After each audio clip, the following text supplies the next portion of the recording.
Good evening, مساء الخير. I thought this would be a good opportunity to talk about what's going on in our region, especially after the change that took place in Egypt and also in our Arab region.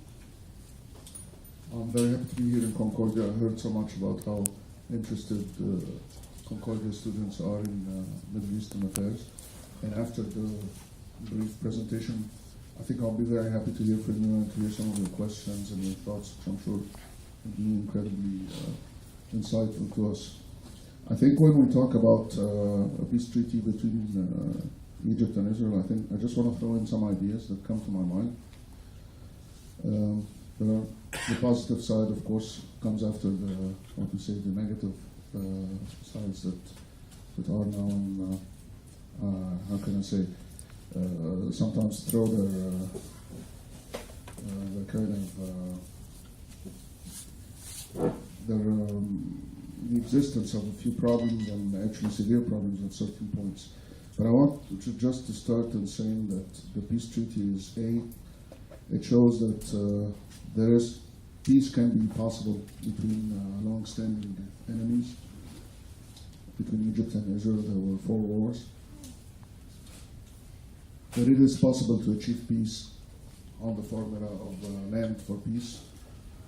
Egypt, as you know very well, has obtained every inch of territory that was negotiating about with Israel.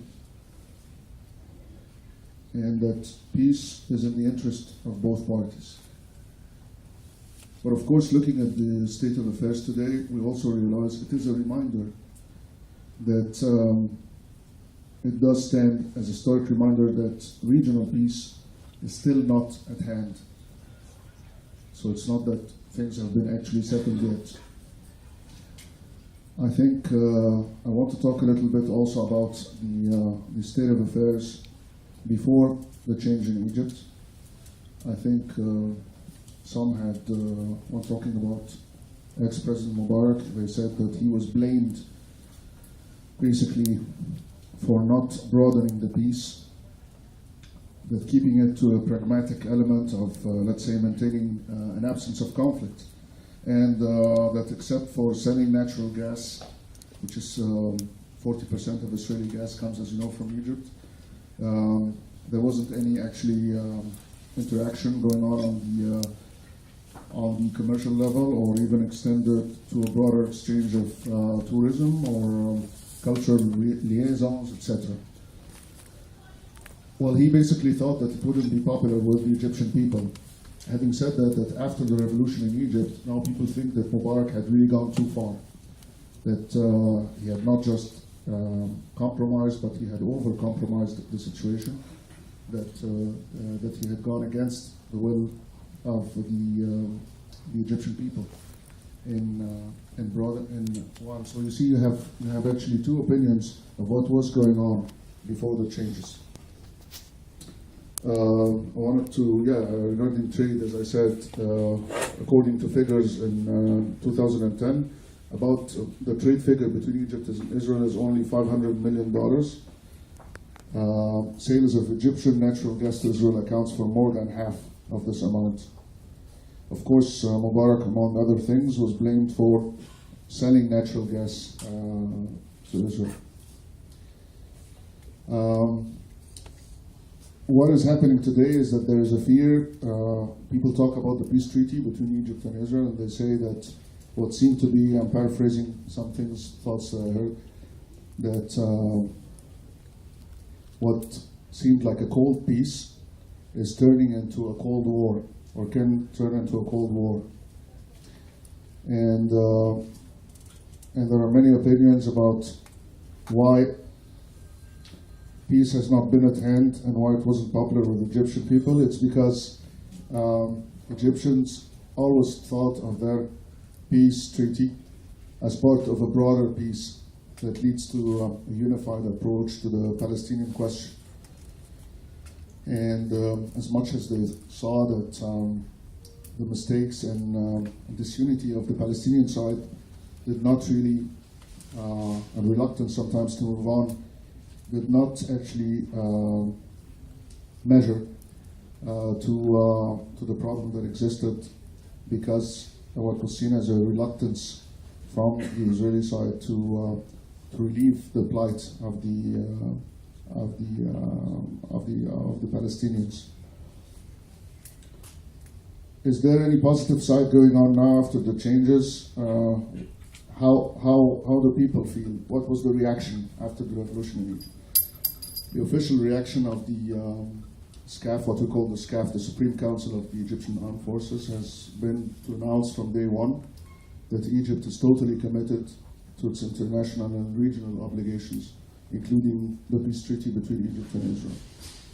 There was, as you know, parliamentary elections in which Islamist parties have won with a great percentage. Muslim Brotherhood about 41 to 42% of seats. The Salafis for about 21 to 22%. And I'm going to paraphrase something that has been said by Martin Indyk, if you're familiar with him. He's the vice president of the Brookings Institution in Washington, D.C. And he had some conversations with some of the elected heads of the Muslim Brotherhood, and he was asking them about the state of affairs between Egypt and Israel. And they were basically saying something like this, that we have been elected by the people, and we are responsible to them. The people want stability above all. They want police back in the streets. They want calm and predictability restored in daily lives. We don't like the way Israel treats the Palestinians. We don't like the price that Israel pays for Egyptian gas. But basically, we're not going to mess with the peace treaty. One of the heads of the Muslim Brotherhood declared to the New York Times early in March in a statement, the peace treaty is a commitment to the state, and therefore will be respected. How do the people feel? I've talked to you about officials. Now I want to tell you a bit about how do the people feel. In recent polls taken in, I think it was towards the end of last year, Egyptians actually around October, November of last year, Egyptians showed to be a bit divided, actually quite divided. A little more than 1/3 said they would like to see the treaty cancelled. About 1/3 said they would like to keep the treaty. The other 40% said they didn't know or were uncertain. And when you ask them, what if Israel does sign a peace treaty with the Palestinians and have a two-state solution?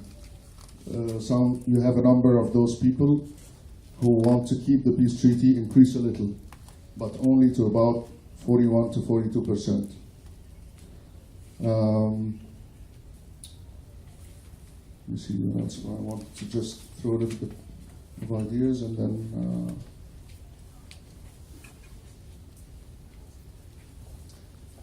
a lot has been said about also the state of affairs today, again, about the situation in the Sinai. I want to say that Israel had agreed to an Egyptian request to allow 1,100 Egyptian soldiers into the Sinai, on top of the 800 allowed in January of 2011, to be able to safeguard to actually help protect to maintain security and to stand against sabotage and terrorism. As you know, under the 1979 treaty, Egypt was obliged to keep the Sinai demilitarized. Other things that are happening on the Egyptian-Israeli front. We had on February 27, a new ambassador, Yaakov Amitai, presented his credentials to Field Marshal Tantawi, the head of the SCAF, and the Israeli anthem Hatikva was played, as it is customary in these situations, with other national anthems. And speaking at the ceremony, Ambassador Amitai and Field Marshal Tantawi actually emphasized the importance of the peace agreement and cooperation for both countries. At the same time, we heard recently that, as you know, Egypt was still playing or actually assuming its role of a mediator between Israel and the Palestinians, especially in the Gaza Strip. As you know, there was a peace, actually a ceasefire, even though you can actually describe it as a bit as shaky, but it was brokered by Egypt between Israel and Islamic Jihad actually last Tuesday to stop the fighting and the rocket attacks and the repercussions between Israel and the Palestinians in Gaza and what it has and the impact it has on the Palestinians, also on the civilians.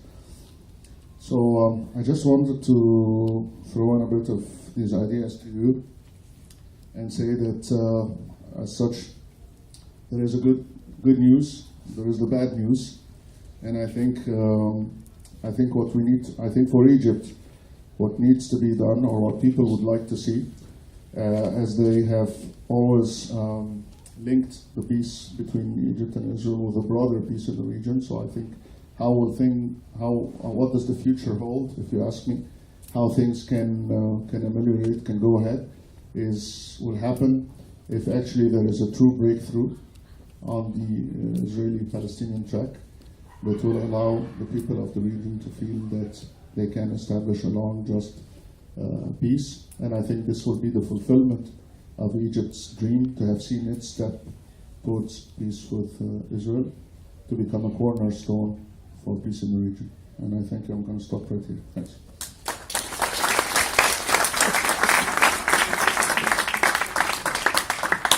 Thank you. So I just want to introduce Consul General Yoel Lyon, who's going to start speaking.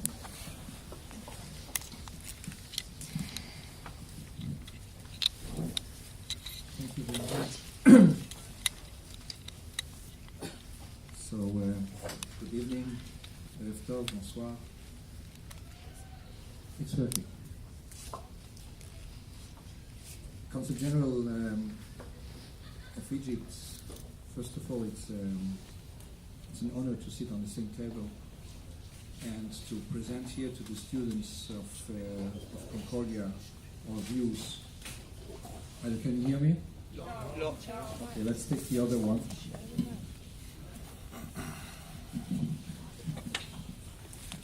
Okay. So, first of all, I said to Consul General that it is a real honor to sit here on the same table in Concordia in front of you students. And thank you all for coming here. We are very delighted to see you and to listen to us. I know that old people speaking, it's a little bit boring, but we are trying to put something and to show you how we feel on the official and on the non-official level. I said it's an honor to sit on the table together and to talk and to have disagreements. And you will see we will have disagreements.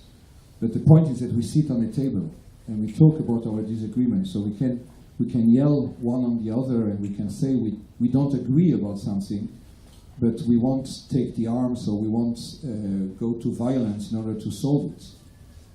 That's the way to solve conflicts. And in January 1994, I don't know where you were, but you were in Holland.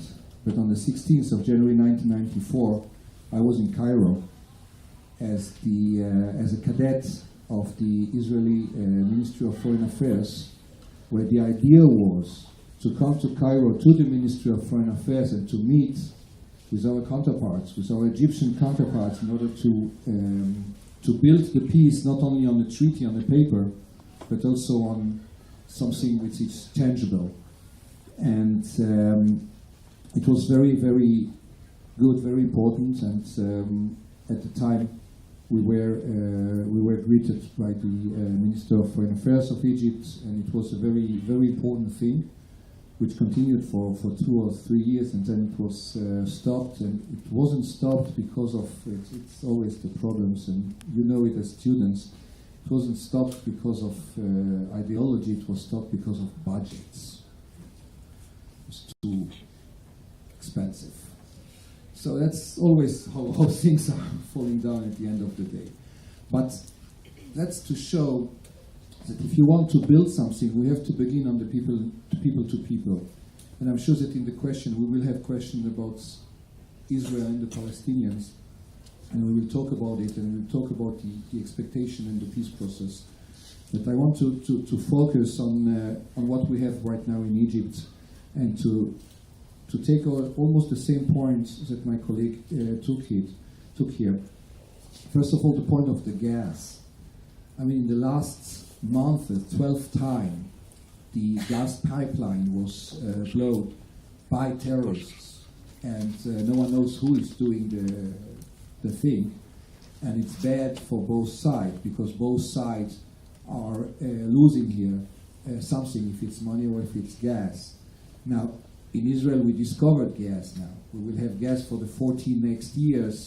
So if you want to say to the people who don't like the price of gas, that right now there will be a big problem to find another buyer for the gas, because in the peace treaty we said at the time that we will buy gas only from Egypt. Then we had some proposals from Russia and from Turkey and so on.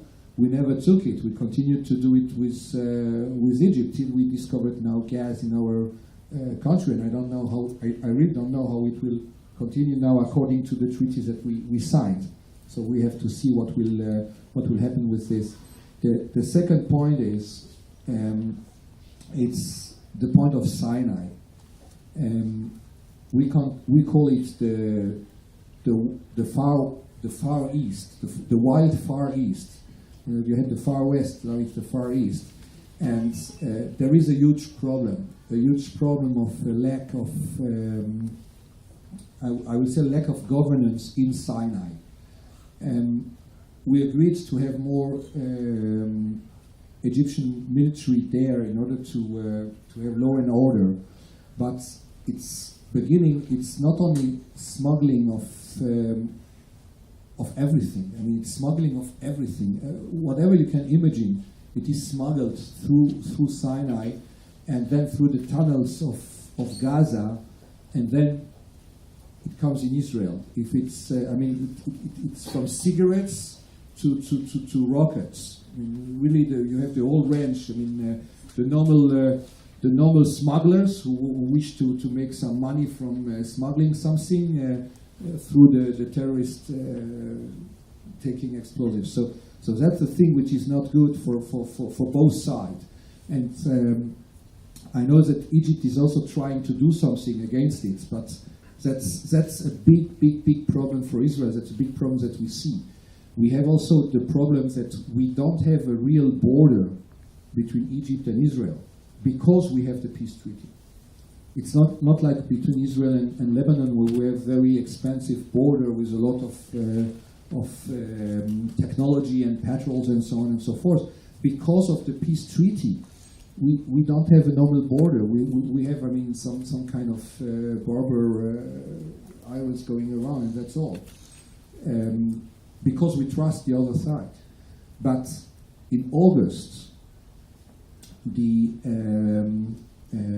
Popular Resistance Committee of Gaza sent terrorists through the tunnels to Sinai and on the Egyptian-Israeli border, and they attacked cars of people going and tourists going to Eilat, and a bus of people. So that's a huge problem that we have with the border. So we say the tunnels is a problem, the infiltration through the tunnels and Sinai into Israel, for any reason, because you have also infiltration not only for terrorists. I know we talk always about terrorists. Yes, it's a huge problem of security, but there are infiltration of poor people coming from Africa, and the first developed country, or the nearest developed country that they have, is Israel. So they are paying a lot of money. They are paying all what they have to these smugglers who takes them through. Coming from Sudan through Sinai, coming to the border of Israel. Women are raped. We hear stories. You can imagine all the stories of illegal immigrants trying to go to make a living in the country. So that's also a huge problem. We have 250,000 illegal immigrants in Israel right now, and they are learning in. The children of them are learning in schools in Tel Aviv. There was a movie who got an Oscar, not this year, last year, an American movie documentary about a school in Tel Aviv where the children of these illegal immigrants are studying. So we have the problem, and we have the concern of the border, of the open border. We have the concern because if we have an Egypt that we can trust, as we trust, we don't need to do anything at the border.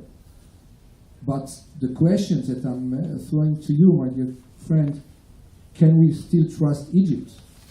If we have now, like what happened in the parliament, in the Egyptian parliament, the lower house, that decided that the ambassador, which just was accredited to Egypt, has to leave Egypt. And it was with a big majority in the parliament. So that's one concern. The second concern is the ties of the Muslim Brotherhood with the Hamas. And as you know, the cornerstone of our peace treaty is to be able to look one in the eyes of the other and to say, I recognize the legitimacy of your presence here. You are here, I am here, I recognize you. Okay, we talked about borders, we talked about all the stuff that we have to talk. We talked about it and we solved it, but we recognize the fact, not only de jure, de facto, but we recognize it in the heart that Israel, and you did it, and we respect your people, we respect your nation and your government, that you did it, you accepted us as a part of the region, which is a very, very important step into making a peace or into having a peace treaty, which won't be only a piece of paper. So that's the concerns that we have, and the Hamas, as you know, which is a branch of the Muslim Brotherhood, do not recognize the right of Israel to exist, which is basically the problem or the obstacle between us to have even discussion. So yes, land for peace. Yes, peace is in the interest for all parties, and yes, the peace treaty with Egypt should be I would say maybe the example for treaties with all the Arab nations all over the Middle East, and we have the treaties that we have with Jordan, which is almost the same as with Egypt. Also, with the recognition, not only again the recognition on paper, but the recognition in the heart of the people that we all have the right to be in the region. Thank you. And before the question, we will let my colleague answer to my question. Thank you.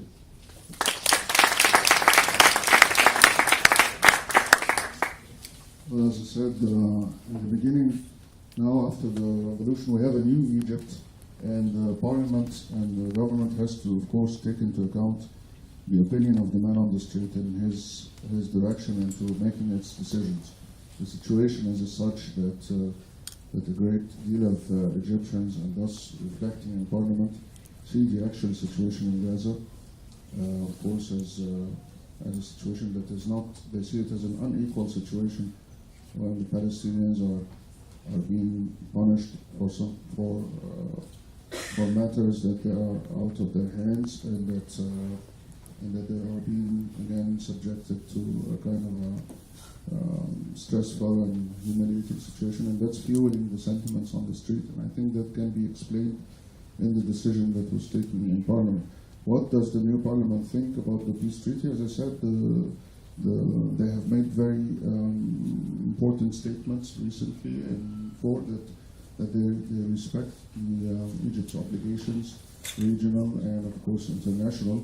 But I have to say that now that when things flare up, there is an immediate reaction, as I said, that needs to take into account the opinion of the man on the street and does not anymore, as was previously done under ex-President Mubarak, to take decisions unilaterally and individually without taking the account of the people's sentiments and desires into it. What will happen? Can you trust Egypt? Yes, you can, of course, trust Egypt, but the situation has to be. I think we have now a new situation where both. Egyptians feel that there are new facts on the ground that need to be tackled seriously. I.e., as I said, the situation between Israel and the Palestinians, and as long as things deteriorate on that level, we will see, I think, more distance created, I think, between the peoples, more than between between the governments.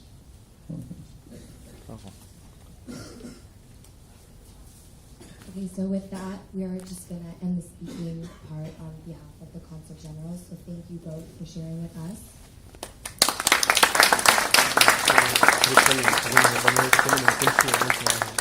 We're now going to open the floor for questions. So how we're going to do this is that you can raise your hand